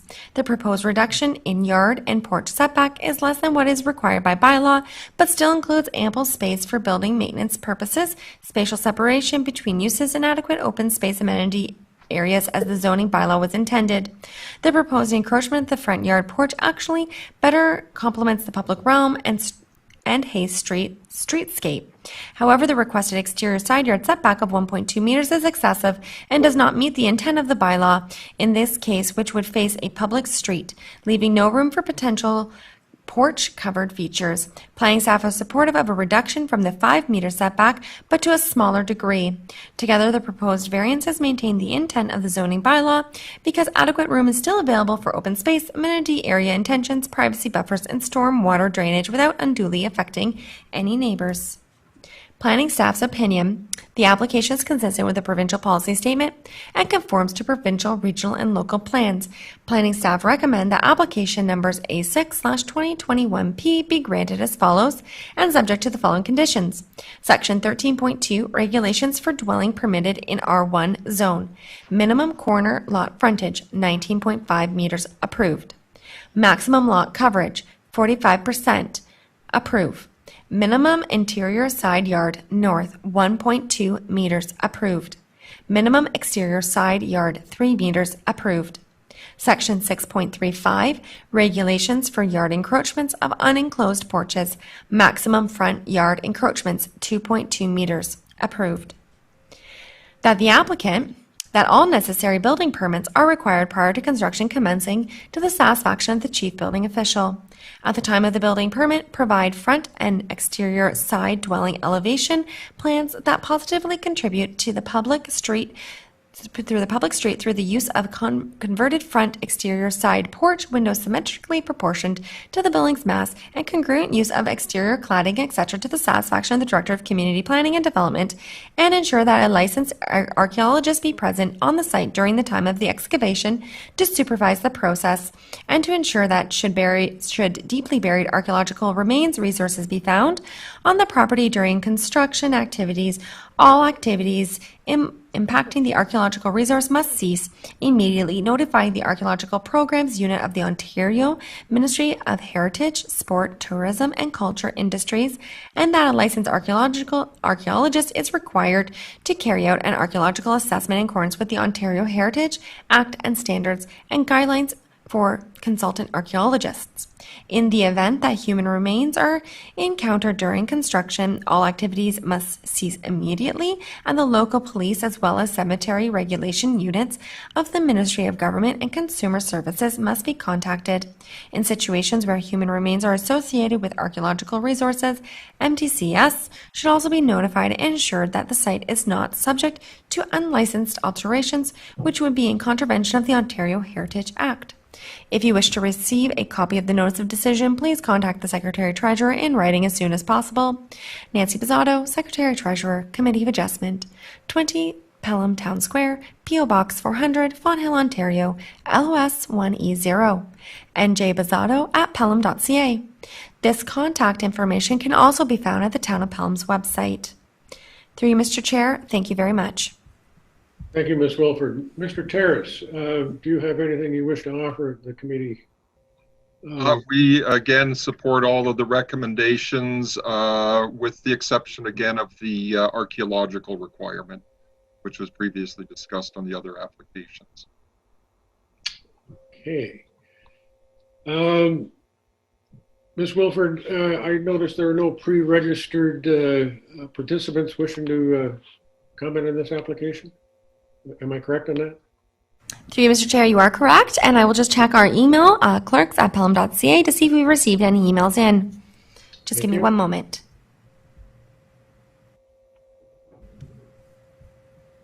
Through you, Mr. Chair, I can confirm that it is 5:54 and we have not received any emails, and therefore you would be able to close the public portion and move into committee discussion. Thank you, Ms. Wilford. Are we ready to close this portion of the public portion of this meeting, members? All in favor of closing the public portion? Carried. Thanks, Bernie. I only have one comment. I noticed that the original request for relief of section 13(2)F, minimum exterior yard setback, you requested a reduction from 5 to 1.2. Are you happy with a 3 meter, like a 2 meter reduction being granted versus the 3.8? Yeah, yes, Mr. Chairman, we're okay with that.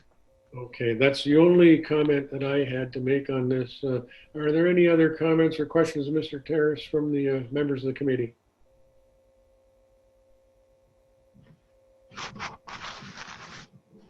I have none. Mr. Law, I had my only comment.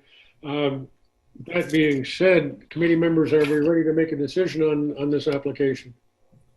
I'll finish this application by recommending that we grant this minor variance based on minimum corner lot frontage of 19.5 meters, maximum lot coverage of 45%, minimum interior side yard setback of 1.2 meters, maximum exterior side yard setback of 3 meters, and enclosed porches yard encroachment of 2.2 meters. Now, we base this on that the variance is minor in nature because this smaller lot sizes are common now, and the property can still accommodate a home, amenity area, parking, and drainage. And given modern design and infrastructure designs and standards, and no adverse impacts are anticipated. The intent of the zoning bylaw is maintained. The intent of the official plan is maintained. The proposal is desirable for the land as it will legally recognize a recently created residential lot. It allows for a larger building footprint and allows for more design flexibility. This application is granted without prejudice to any other application in the town of Pelham. The Committee of Adjustment, we've considered all written and oral comments and agree with the minor variance report analysis and recommendation that the application meets the Planning Act test for minor variance. Now, the condition is, well, we have that you get a building permit and satisfy all the conditions of the chief building official and satisfy the Director of Community Planning and Development and provide elevation plans. And I will again say that if the letter that Mr. Terrace has provided for his preliminary archaeological assessments satisfies the planning department, then that the requirement for a licensed archaeologist being present and supervise the process be rescinded. It's not required, plus all the other stuff that goes with it. If you read the schedule, there's a lot more. So be moved. Do I have a seconder? Where's Bernie? I guess I can second it. The chairman gets to do something for a change. He is actually second the motion. All in favor? Members, we just seem to be missing one of our members. So Yes, Bernie. Not sure what's happened. I'm not exactly sure, but if the committee would indulge me with just one moment to give Member Law a phone call and just see if I can get him to reconnect back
honestly, they're doing a wonderful job.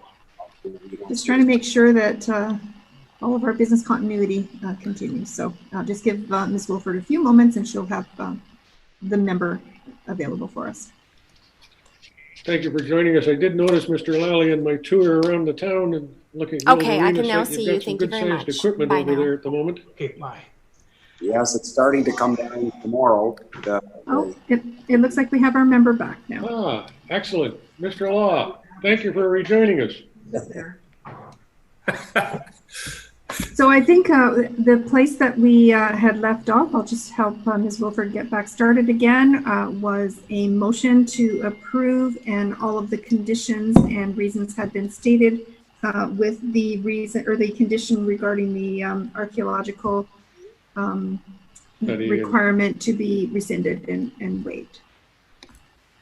And in your absence, Bernie, the chairman actually seconded, so now we're all ready to have a vote. All in favor of granting the application file A6 2021P. All in favor?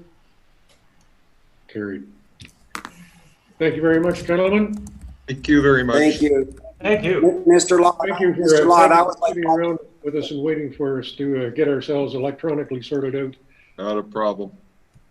Thank you, Mr. Law. Mr. Law, that was like watching Austin Matthews going on a breakaway and my TV's coming to a halt. Okay. Anyways, thank you for your time. I appreciate everything. Thank you very, very much. Oh, you're welcome indeed. Okay, Imagine, Bernie, you were compared to Austin Matthews.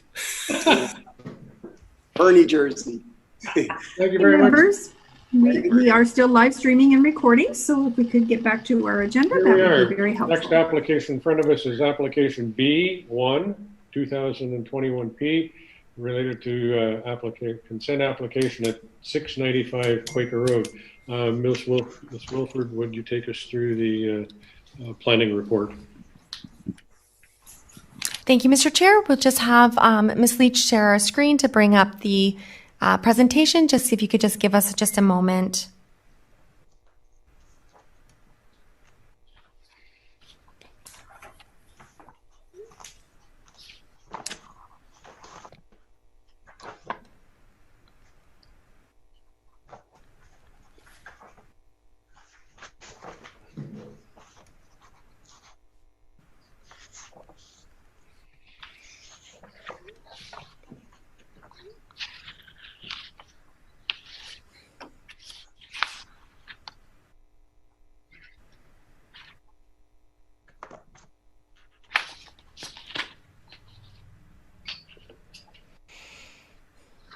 Thank you very much. So this, as you said, Mr. Chair, is application for consent file B1/2021P 695 Quaker Road. The subject parcel, shown as Part 2 on the attached sketch, has a frontage of 14.19 meters on the south side of Quaker Road, lying west of Clare Avenue and known locally as 695 Quaker Road in the town of Pelham.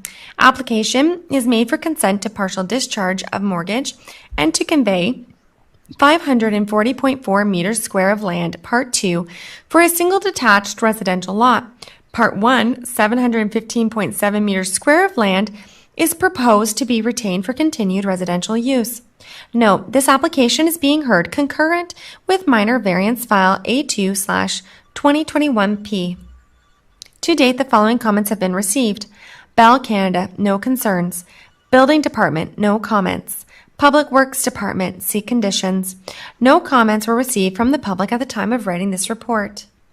Planning staff is of the opinion that the proposal applies current planning and development goals dealing with appropriate infill development, specifically making more efficient use of the town's finite urban land supply and municipal infrastructure where suitable to do so.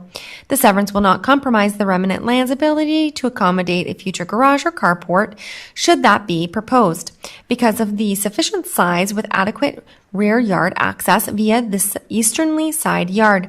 The proposed severance should not negatively impact the surrounding neighborhood with regards to traffic, privacy, and stormwater runoff. In planning staff's opinion, the application is consistent with the provincial policy statement and conforms to the provincial, regional, and local plans. Planning staff recommended that application file B1/2021P be approved, subject to the following conditions. That the applicant provide for one required parking stall in accordance with section 6.16A of the zoning bylaw by obtaining and completing a building permit for the construction of a carport or garage on part 1. Alternatively, the applicant shall obtain zoning relief to amend this parking provision, conduct a stage 1-2 archaeological assessment prepared by a licensed archaeologist, and receive clearance from the Ministry of Heritage, Sport, Tourism, and Culture at a minimum disturbance and to be accepted by the ministry prior to clearance of this condition. The licensed archaeologist may recommend further archaeological analysis or preservation steps be taken. No demolition, grading, or other soil disturbances shall take place on the subject land prior to the issuance of ministry letter confirming that all archaeological resource concerns have been mitigated and meet licensing and resource conservation requirements. Provide north and west dwelling elevation plans that positively contribute to the proportionate of the contribute to the public street through the use of front porch windows symmetrically proportioned to the building's mass and a congruent use of the exterior cladding to the satisfaction of the Director of Community Planning and Development. Said elevation plan shall be subsequently unaltered from those at the time of building permit. Ensure Part 2 is serviced with, at a minimum, an individual 20 millimeter water service and 125 millimeter sanitary sewer lateral in accordance with town standards. Installation of any service will be required. A temporary public works permit to obtain and approved by the Public Works Department. The applicant shall bear all costs associated with these works. Submit a drawing indicating the location of the individual water services and sanitary laterals for all lots, confirming no existing or proposed services branch from or through any proposed lot lines to other lands and from or through the remnant parcel to the other lands. Locate cards are required after the installation of new services. Obtain approval for a driveway, entrance, and culvert permit as applicable, issued through the Public Works Department to the town standards. The driveway entrance shall be located on the east side of Part 2. The applicant shall bear all costs associated with these works. Submit a comprehensive lot grading and drainage plan for all parcels demonstrating that the drainage neither relies nor negatively impacts neighboring properties and that all drainage will be contained within the respective lots to the satisfaction of the Director of Public Works or designate. Sign the Town of Pelham Standard Memorandum of Understanding explaining that development charges and cash in lieu of dedication of land park purposes are required prior to the issuance of building permit. Provide the Secretary Treasurer with a registrable legal description of the subject parcel together with a copy of the deposited reference plan, if applicable, for the use in the issuance of the certificate of consent. Provide the final certification fee of $3.99 payable to the Treasurer, Town of Pelham, be submitted to the Secretary Treasurer. All costs associated with fulfilling conditions of consent shall be borne by the applicant. If you wish to receive a copy of the notice of decision, please contact the Secretary Treasurer in writing as soon as possible. Nancy Bizzato, Secretary Treasurer, Committee of Adjustment, 20 Pelham Town Square, P.O. Box 400, Fonthill, Ontario, LOS 1E0, NJ Bizzato at pelham.ca. This contact information can also be found at the Town of Pelham's website. Thank you, Mr. Chair. Thank you, Ms. Wilford. I noticed on our agenda there do not appear to be any pre-registered participants wishing to speak on this application. With that being said, have we received any people submitting emails to the town website during our reading of your report? Thank you, Mr. Chair. I will just check now. Representative, they want to say something. Mr. Chair, I can indicate that it is 6:12 and we have not received any comments from the public. I'm not sure if you want to ask the agent and applicant if they wish to speak on it, but otherwise you could close the public portion. I'm going to ask the agent, do you have any other comments you wish to make on behalf of the applicant on this particular matter? Mr. Chair, I don't. I will defer to Mr. Kernahan in this regard. Good evening, Mr. Chair. Thanks for the opportunity, but I really don't have much to add in addition to what staff have already provided on this application. The proposal is a fairly straightforward infill severance. Staff, as with the other applications, have done an excellent job of preparing the recommendation report, and we've had the opportunity to review that report and can confirm that both the owner and ourselves concur with the recommendations to approve the proposed consent as well as the associated conditions. So I'll conclude with that and can confirm that I'm here to answer any questions if there are any. Thank you, Mr. Curran. Mr. Maloney, do you wish to speak, have anything to say on this one? No, Mr. Chair, I don't have anything further. Thank you. Members of the committee, are we in a position to close the public portion of the meeting? All in favor? Public portion is closed. Members, do you have any questions you wish to ask Mr. Kernahan or Mr. Maloney regarding this application? Through the chair, I've had a number of these applications come before us with the property in question, and it looks like we're finally getting to the end where all of these different parcels will be put together to make an appropriate land parcel for the development. So I'm happy to see this continue and carry on. Thank you, Mr. Long. Mr. Clausen, any comments? The only comment, Mr. Kernahan said that he understands and goes along with all the conditions. And having read them, I can't make any further comment. I just leave it as is. Thank you, Mr. Clausen. I have a real problem with this. I've noticed that one of the conditions we're going to impose is conduct a stage 1-2 archaeological assessment prepared by the licensed archaeologist. The licensed archaeologist may recommend further analysis preservation. No demolition, grading, or other soil disturbance shall take place in the subject land prior to the issuance of a letter of confirming that archaeological resources have been looked after. I drove by that property yesterday. Part 2 has been totally regraded. I don't like this. Something has gone wrong on this application. Why are we imposing a condition now when the land has already been disturbed, including the removal of the carport from the existing home? Has a demolition permit been taken out? Mr. Thompson, maybe you can help me on this one. Through to the chair, I don't know if a demolition permit's been applied for. The carport is removed. I've got a wonderful picture of it being down, and I've got a picture with a backhoe sitting on part 2. I see Mr. Kernahan. Once again, Mr. Chair, Mr. Kernahan does have the response. It is his application, so I'm sure he can assist you. Yeah, Mr. Chair, to you, I can confirm that the applicant has made application for a demolition permit, has been issued a demolition permit, and has undertaken to remove the garage from the dwelling. I can also confirm that he's applied for and received an entrance permit, as is another condition of consent. That's fine. My concern is the grading of the property prior to the release of the issuance of a letter from the Ministry of Tourism prior to this hearing. Yeah. So, to Mr. Chair, in the absence of a Planning Act application, there is no requirement to undertake that archaeological assessment in association with that demolition permit or regrading of the property, for that matter. So my client was not aware of that requirement at the time when he undertook to do those things, and nor was he required to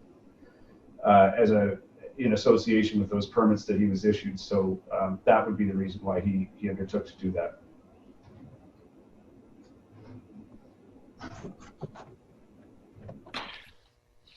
So, he may not have, but he had an intention when he bought the property originally. I am a little upset with him, but that does not negate that this is not probably a good severance to occur. I'd like to make them go through a stage 3 archaeological assessment just to prove a point, but I'm not going to go that far. Anyway, that's all I have to say on the matter. With that being said, gentlemen, are we ready to render a verdict on the I have a question. application? Can I ask a question to the chair of Mr. Kernan? Your client went and got a permit to take down the carport, you said, correct? Through you, Mr. Chair, that is correct. Yes. Does the building department have any obligation to set it? They would set any kind of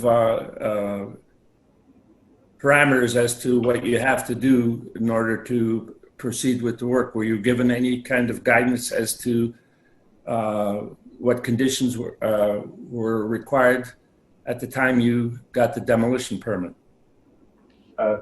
Through you, Mr. Chair, I was not personally involved with the process of applying for and obtaining a building permit. My client undertook to do that on his own behalf. I can't speak on behalf of the building department, but I am aware that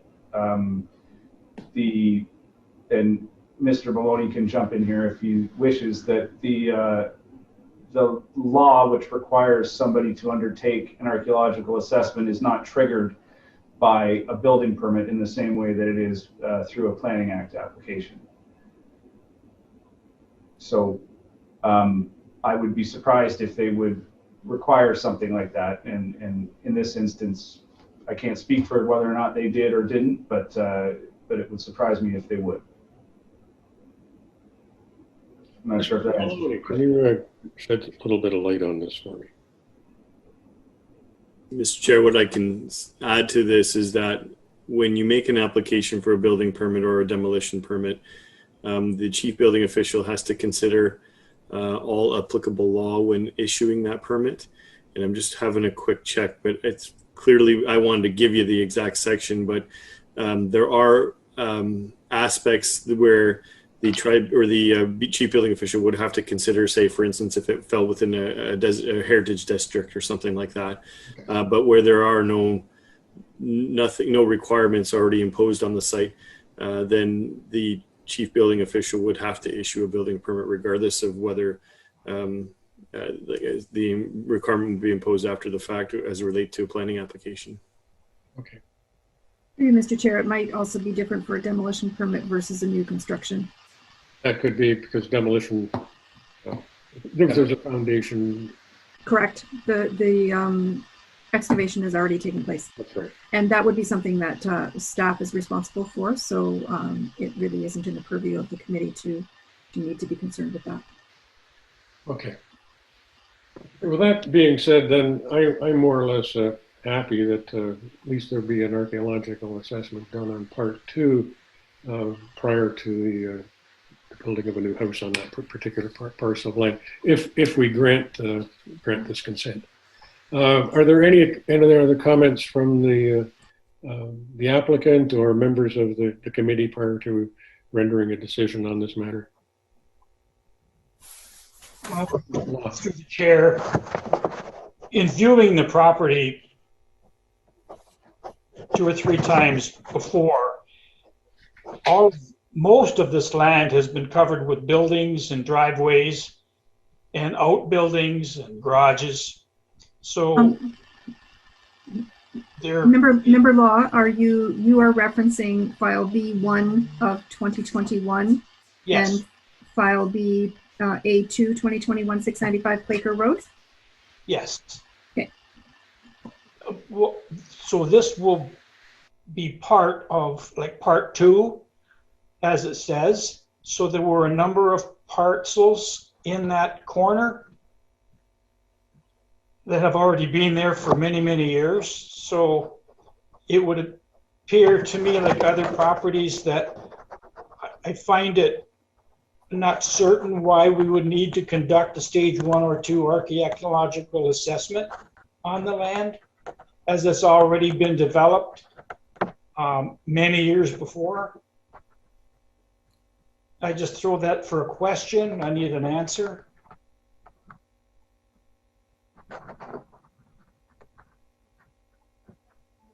Well, can I rephrase that through the chair? We had a similar something to do with this.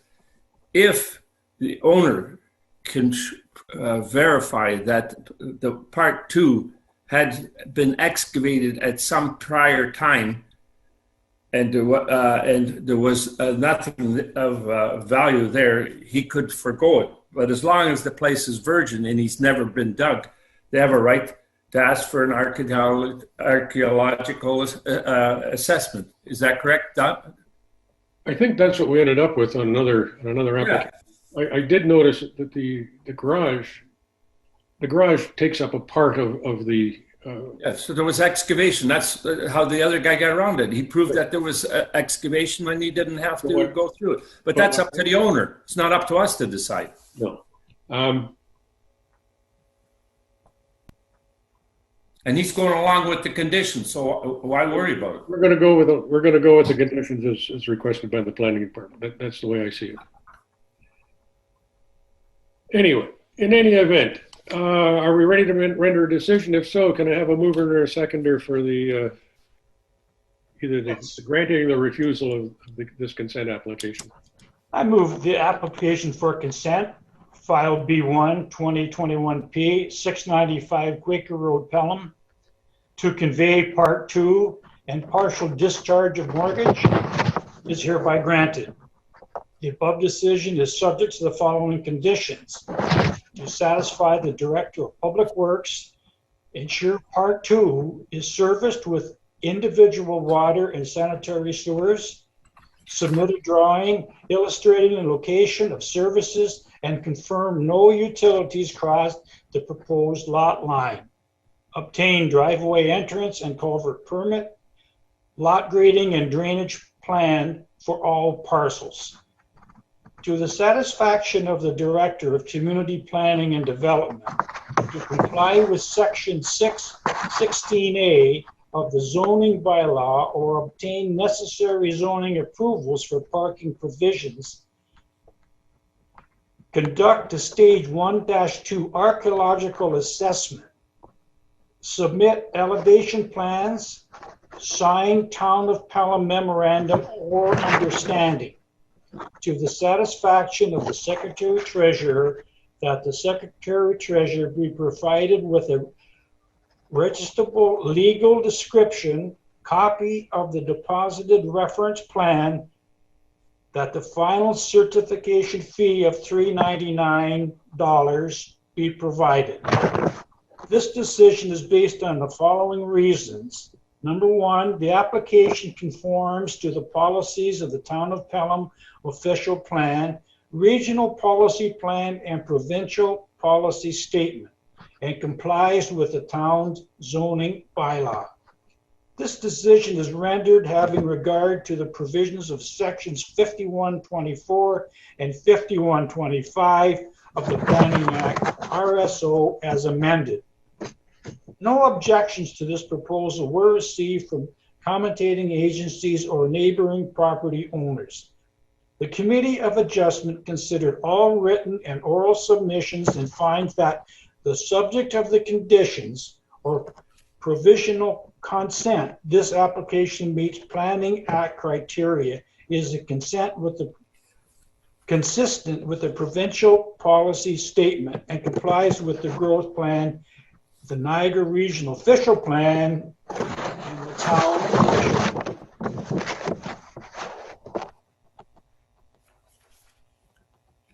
I second it.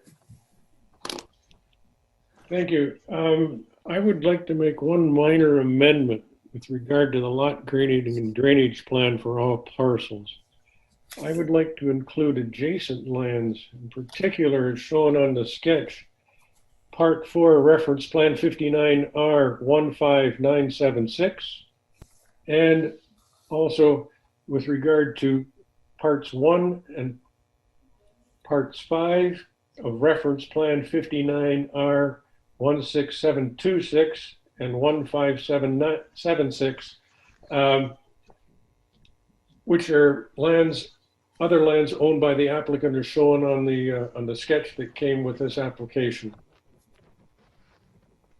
The reason I'm saying that is I just don't want a drainage plan that deals with part 2 and part 1. I want it so it actually looks at what may or may not be also developed by this owner as shown on the other 2 reference plans.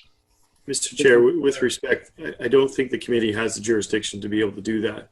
If I may speak, if you'll give me the permission to. Yes, I'll let you go that way. Yeah. Under the Planning Act, it authorizes the Committee of Adjustment to grant conditions associated with the approvals before the committee, including the consents or even minor variances.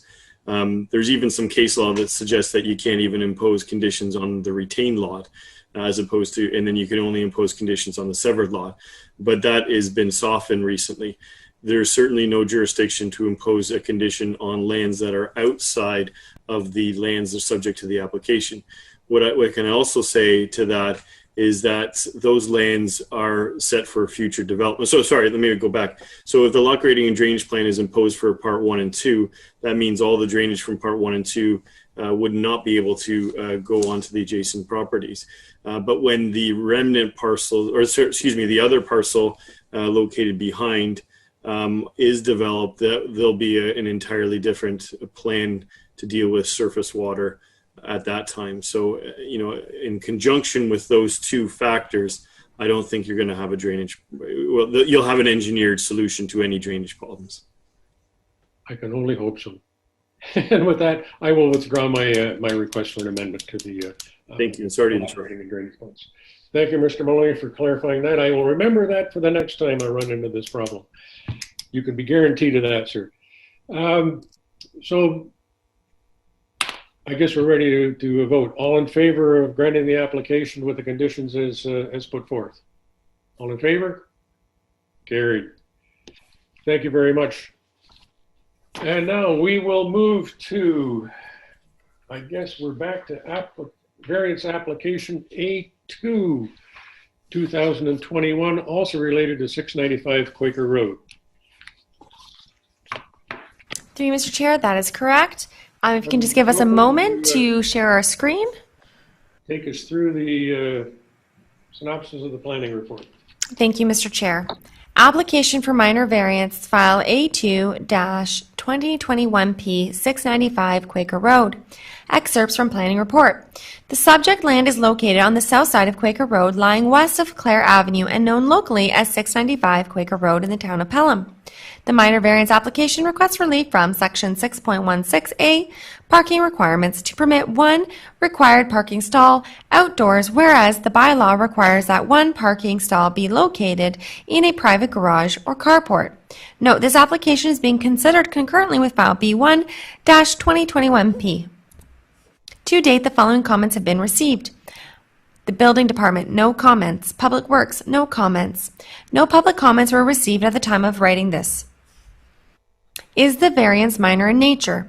Requiring the parking stall for single detached dwelling not necessarily to be located within a garage or carport is minor in nature, as there is no substantive negative impact that would result to either the homeowner or the neighborhood from not having a structure. Parking will be available in the new driveway. Is the variance desirable for the development or use of the land?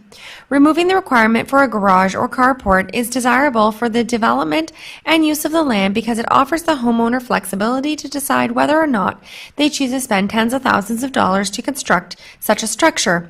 Furthermore, removing the onerous requirement will provide significant cost savings to the end user and can help with housing affordability. Does the variance maintain the general intent and purpose of the official plan? The official plan does not contain policies requiring the sheltering or private vehicles or ground-oriented residential dwellings. However, the official plan does contain policies requiring adequate off-street parking standards and striving to provide a more affordable housing supply. Does the variance maintain the general intent and purpose of the zoning bylaw? The proposed variance maintains the intent of the zoning bylaw, as adequate off-street parking can accommodate and can still accommodate without the need for a garage or carport. In planning staff's opinion, the application is consistent with provincial policy statement and conforms to provincial, regional, and local plans. Planning staff recommend that application number A2-2020P be granted subject to the following condition: that the approval of the minor variance is subject to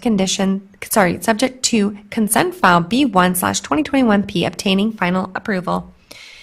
If you wish to receive a copy of the notice of decision, please contact the Secretary-Treasurer in writing as soon as possible.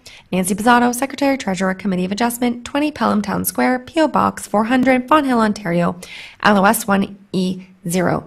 njbizzato@pelham.ca. This contact information can also be found at the Town of Pelham's website. Thank you, Mr. Chair. Thank you, Ms. Wilford. Mr. Maloney, Mr. Kernan, do you have any comments you may wish to bring forward to the committee at this time? Thank you, Mr. Chair. Just briefly, as staff indicates in their report, this minor variance will just relieve the owner from the somewhat onerous requirement to build a garage or carport for parking vehicles in. As you can see by a review of the site plan, or if you're familiar with the site, the parcel has more than adequate space to park a vehicle. And in fact, traditionally, the garage, which has now been removed, was not used for parking vehicles in any event. There was a driveway next to it where you can see from street view or drive by a vehicle has traditionally been parked. Again, I can confirm we've had the opportunity to review staff's report, and we concur with the conclusions and recommendations outlined in it. So subject to any questions, I'm happy to leave it at that. Thank you, Mr. Ryan. Mr. Maloney? Just very briefly, the only thing I would add is if you, as you probably did, drive down the street, many of the houses do have garages, but nobody uses their garage by the looks of it. So to have outdoor parking would be consistent with the neighborhood. Thank you. Members, okay. Next thing, I notice we have no pre-registered participants wishing to speak. And Ms. Wilford, could you check the Town of Pelham website? Thank you, Mr. Chair. You are correct. We have no pre-registered members of the public, and I will check our email address now.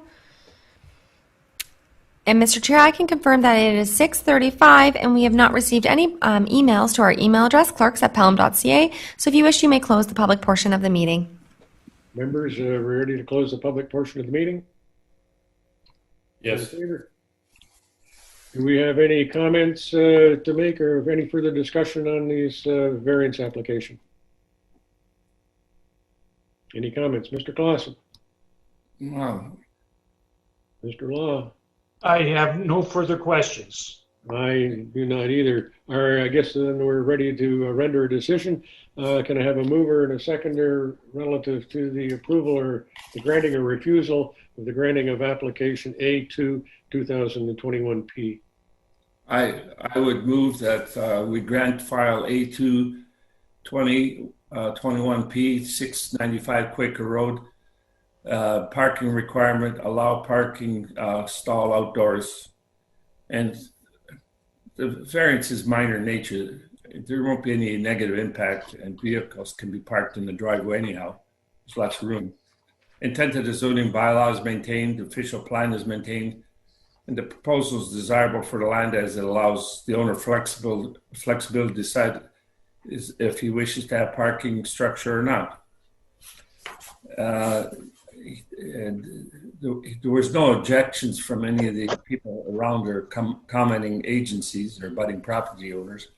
And the application is granted without prejudice to any other application in the Town of Pelham. The Committee of Adjustments considered a written and oral comments and agrees with the minor variance report analysis and recommendation that this application meets Planning Act tests for the minor variance.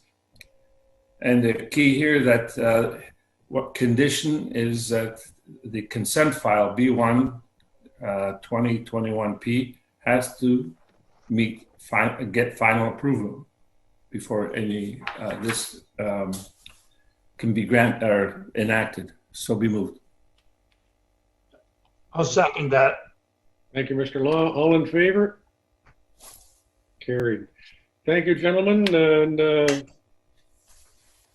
that's it for this application. Thank you, Mr. Chair. Thank you, members of the committee. Thank you, staff.